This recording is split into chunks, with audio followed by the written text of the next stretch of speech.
अंधभक्ति पे हंसने वाले लोग मोदी जी से उम्मीद लगा बैठे हैं कि मोदी जी पाकिस्तान पे हमला करेंगे, जो कभी अमेरिका जाकर रुआ करते थे कि माँ बचा लो माँ बचा लो। आपसे सवाल अनुराग जी, आपने कहा कि हिंदू मुस्लिम भाई भाई हैं। साहब एक चीज जवाब दीजिएगा, पाकिस्तान का बॉर्डर पंजाब से भी सटता है, राजस्थान से भी सटता है और कश्मीर से भी सटता है, लेकिन हमला बार बार कश्मीर में ही होता है। क्यों होता है? क्योंकि वहाँ पे आतंकवादी वहाँ के लोगों का श्रेय लेकर कभी सेना पे हमला करते हैं, तो कभी जो भक्त होते हैं अमरनाथ यात्रा करने उन पे हमला करते हैं, और कभी जो सैलानी होते हैं उन पे हमला करते हैं। और ऐसा कैसे मान लें हिंदू मुस्लिम भाई भाई हुए? पहले तो आपको ये मानना पड़ेगा, जो हिंदुस्तान में जो हिंदुस्तानी मुस्लिम है वो मेरा भाई है, जो कश्मीरी मुस्लिम है वो मेरा भाई है। आप ये कैसे कह सकते हैं कि जो हिंदुस्तान में रह रहा है मुस्लिम सिख ईसाई सभी रहते हैं ना हिंदुस्तान में, सब हिंदुस्तानी है और हमारे भाई है। नमस्कार दोस्तों, आप प्रीव्यू देख के तो समझ ही गए होंगे कि ये डिबेट किस चीज़ के ऊपर होने वाला है। दोस्तों ये भी डिबेट, आज की भी जो डिबेट है ये पहलगाम आतंकी हमले के ऊपर होने वाली है। दोस्तों अभी तक पहलगाम आतंकी हमले के ऊपर मंथन बहुत जोरों शोरों से चल रहा है, लेकिन अभी तक निष्कर्ष निकालना, अभी तक रिजल्ट निकालना बहुत मुश्किल है कि आगे क्या होने वाला है।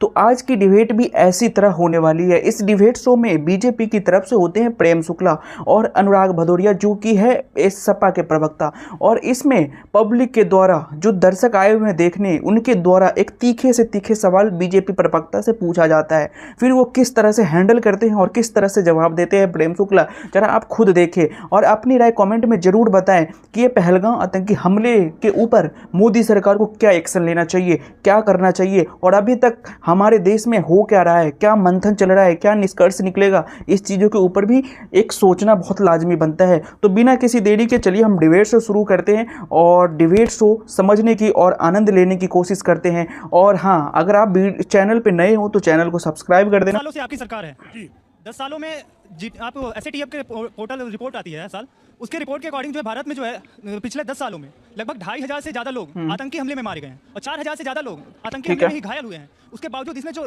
प्रमुख घटनाएं हैं, जैसे पुलवामा हो गया, रईसी हो गया या पहलगाम की ले लें, पुलवामा के पहले भी हमारे पास 12 इनपुट थे, उसको इग्नोर किया गया। उसके बाद अभी पहलगाम की बात की जाए, 2 कश्मीरी मुसलमान जो वहाँ पे गए थे 2018 में पाकिस्तान गए थे, उनके एंट्री का इनपुट मिला, वो कि पाकिस्तानियों के साथ एंट्री लिए हैं कश्मीर में, रामबन में, उसको भी इग्नोर किया गया, जिसके बाद पहलगाम अटैक होता है। इसलिए आप क्या कहना चाहेंगे? ये 2004 से 14, 2014 से 24 अगर दोनों का तुलनात्मक अध्ययन कर लिया जाए तो आतंकवाद पर बहुत ज्यादा नियंत्रण हुआ है। सुरक्षा बलों की पर जो बलिदान है वो भी घटा है, जो सामान्य नागरिकों की हत्या हुई वो भी घटी है, और आतंकवादियों का सफाया हुआ है।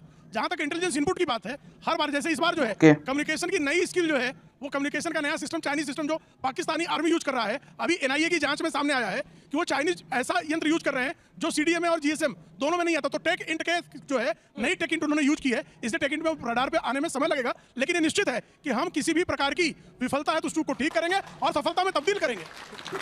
हमारा सवाल सीधा सरकार से ही है, और ये पहलगाम जो हमला हुआ है इसी पे है। बैसारनपुर वैली, इसी में अटैक हुआ है। इस बैसारनपुर वैली में एक्चुअली में कभी भी मिली है परमिशन तो वो मिड मई में मिलती है।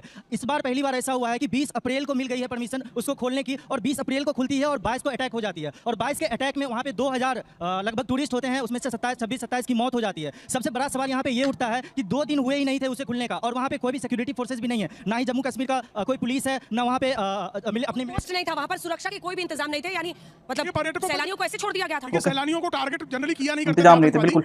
ये बहुत दिनों के बाद ऐसा हुआ है, रियासी का हमला एक और ये दूसरा हमला, जब पर्यटकों को निशाना बनाया गया है। निश्चित तौर पर वहां पर सुरक्षा के बेहतर इंतजाम होने चाहिए थे। अंधभक्ति पे हंसने वाले लोग मोदी जी से उम्मीद लगा बैठे हैं कि मोदी जी पाकिस्तान पे हमला करेंगे, जो कभी अमेरिका जाकर रुआ करते थे कि माँ बचा लो माँ बचा लो। आपसे सवाल अनुराग जी, आपने कहा कि हिंदू मुस्लिम भाई भाई हैं। साहब एक चीज जवाब दीजिएगा, पाकिस्तान का बॉर्डर पंजाब से भी सटता है, राजस्थान से भी सटता है और कश्मीर से भी सटता है, लेकिन हमला बार बार कश्मीर में ही होता है। क्यों होता है? क्योंकि वहाँ पे आतंकवादी वहाँ के लोगों का श्रेय लेकर कभी सेना पे हमला करते हैं, तो कभी जो भक्त होते हैं अमरनाथ यात्रा करने उन पे हमला करते हैं, और कभी जो सैलानी होते हैं उन पे हमला करते हैं। और ऐसा कैसे मान लें हिंदू मुस्लिम भाई भाई हुए? पहले तो आपको ये मानना पड़ेगा, जो हिंदुस्तान में जो हिंदुस्तानी मुस्लिम है वो मेरा भाई है, जो कश्मीरी मुस्लिम है वो मेरा भाई है। आप ये कैसे कह सकते हैं कि जो हिंदुस्तान में रह रहा है मुस्लिम सिख ईसाई सभी रहते हैं ना हिंदुस्तान में, सब हिंदुस्तानी है और हमारे भाई है। आप बात पाकिस्तान अफगानिस्तान की कर रहे हो। पाकिस्तान अफगानिस्तान को तो हम कह ही रहे हैं कि उसको निस्तनाबूद करो। आप सवाल नहीं समझे, एक सेकंड अनुराग जी, आप सवाल नहीं समझे। वो ओवरग्राउंड वर्कर्स की बात कर रहे हैं जो कि कश्मीर में है, और निजामी साहब भी बोलेंगे। NIA ने भी 20-30 लोगों को जीरो इन किया है जो ओवरग्राउंड वर्कर्स में, यानी दिन में वो या तो जर्नलिस्ट की नौकरी, पुलिस की नौकरी, कोई भी पेशे में काम करते हैं, फिर आतंकी घटना को अंजाम देते हैं और वापस जाकर उसी दफ्तर में बैठ जाते हैं, और उनको खोजना सबसे बड़ी मुश्किल चैलेंज है, चुनौती है। देखिए इसमें दूसरी बात है, जो आपका सवाल उसका भी जवाब देता हूँ। कश्मीरी जो मुस्लिम है इस घटना के बाद से वो कितनी शर्मिंदगी महसूस कर रहे हैं इसका आपको अंदाजा है।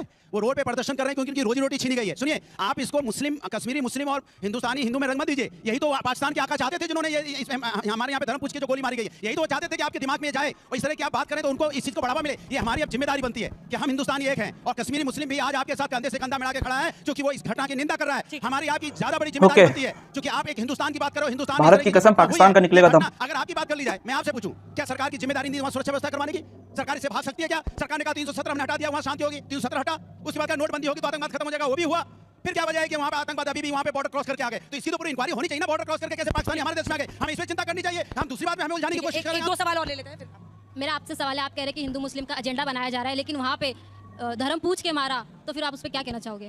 देखिए, पहलगाम की आतंकी जो घटना हुई उसके बाद पूरे देश में अगर कोई शख्स अरेस्ट हुआ जो पाकिस्तान की जासूसी कर रहा था, उसका नाम सुनील कुमार राम है, ये बिहार से है, ये कश्मीरी मुसलमान नहीं था। और जो कश्मीरी मुसलमान था वो सईद आदिल था जिसने उन सैलानियों को पहलगाम में जो है बचाने का काम किया। आप मुझे बताइए कौन कश्मीर का इस वक्त जो व्यक्ति है किसी ने अरेस्ट किया? और आपने एक नैरेटिव बनाया यहाँ कि किसी ने अल्लाह अकबर बोल दिया, शायद इस पर शक जाए, और फिर एनआईओ ने बोला कि नहीं अल्लाह अकबर तो हम किसी भी कोई घटना हो, कोई डर का माहौल हो तो हम अल्लाह अकबर जैसे हम राम का नाम लेते हैं। तो इसलिए नैरेटिव जो है जो शक बार बार कश्मीरी मुसलमानों पर किया जाता है। अब DPAP के क्या हुआ, उससे पहले क्या हुआ, आज तो आपके सामने तस्वीरें हैं। मुझे बताइए कौन सा कश्मीर का मुसलमान इस वक्त कह रहा है वहां कि जो पाकिस्तान के उन दरिंदों ने किया, आतंकवादियों ने किया, वो सही? हर एक कश्मीरी मुसलमान कह रहा है कि जो हुआ गलत हुआ, वो इस्लाम के खिलाफ था, वो कश्मीरियत के खिलाफ था, और हर एक हिंदुस्तानी मुसलमान जो है वो कह रहा है कि ये गलत हुआ। इसलिए अगर हम पूरा देश, पाकिस्तान चाहता ही है, पाकिस्तान तो कश्मीर में कब्जा करना चाहता है। आज कश्मीर का मुसलमान कहता है कि हमें पाकिस्तान नहीं हिंदुस्तान चाहिए, हम हिंदुस्तानी हैं और हमारा एक एक खून का कतरा इस देश के लिए कुर्बान होने को तैयार है। तो दोस्तों, डिबेट तो चलती रहेगी, लेकिन अपनी राय कमेंट में जरूर पेश करना और जरूर बताना, और चैनल पे नए हो तो सब्सक्राइब कर लेना। तो मिलते हैं किसी नेक्स्ट वीडियो में, तब तक के लिए बाय बाय, जय हिंद।